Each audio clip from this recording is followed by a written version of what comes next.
Yörük Kızının Mutfağı kanalıma hoş geldiniz.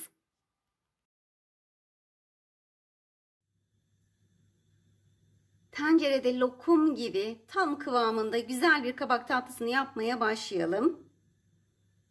Öncelikle kabaklarımızın kabuklarını soyalım. Kabukları soymak gerçekten zordur. Ama şöyle bir patates soyacağıyla çok rahat soyabilirsiniz. Hem elinizi kesme derdiniz de olmaz. Size hemen şöyle göstereyim.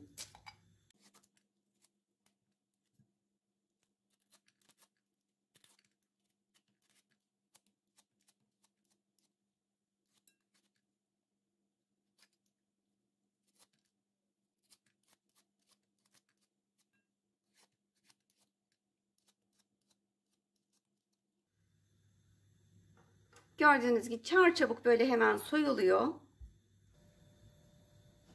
Kabaklarımızın kabuklarını ben hemen soydum. Kalın bir şekilde de kabaklarımızı dilimliyorum.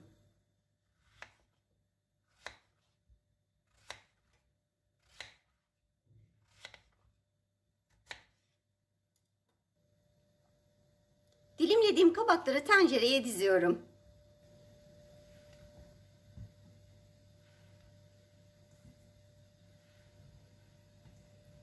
Kabaklarımızın üzerine 2,5 su bardağı şeker ilave ediyorum.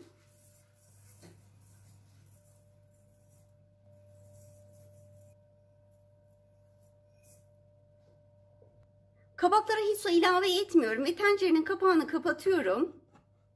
2 saat kadar kabakların kendi suyunun salmasını bekliyorum.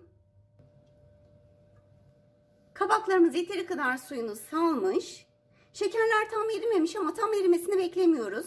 Zaten pişerken hem suyunu daha çok salacak hem de şekerler eriyecek zaten. Şimdi ocağa alalım kabaklarımızı. Kabaklar kaynayana kadar altını harlı açtım. Kaynamaya başladıktan sonra da orta derecede pişirmeye devam edeceğim. Kabaklarımız pişmeye devam ediyor gördüğünüz gibi.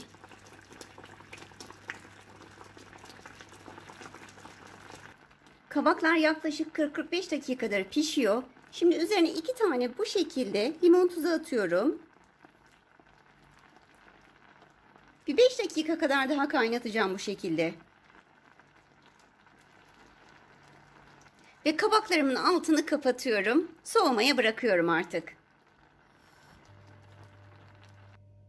Kabak tatlımız yeteri kadar dinlendi ve soğudu. Tatlımızı servis tabağına alalım. Şerbetin de gördüğünüz gibi çok güzel bir kıvamı var.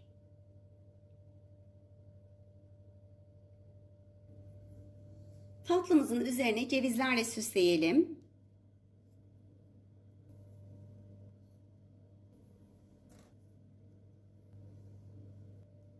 Üzerine de tahin gezdirelim.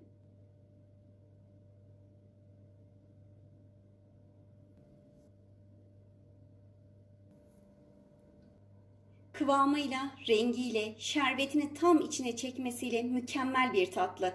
Kesinlikle yapmanızı tavsiye ederim. Daha sonraki videolarımda görüşmek üzere. Allah'a emanet olun. Kanalıma abone olmayı, daha sonraki videolarımdan haberdar olabilmek için zile basarak bildirimleri açmayı, beğenmeyi ve yorum yapmayı unutmayın.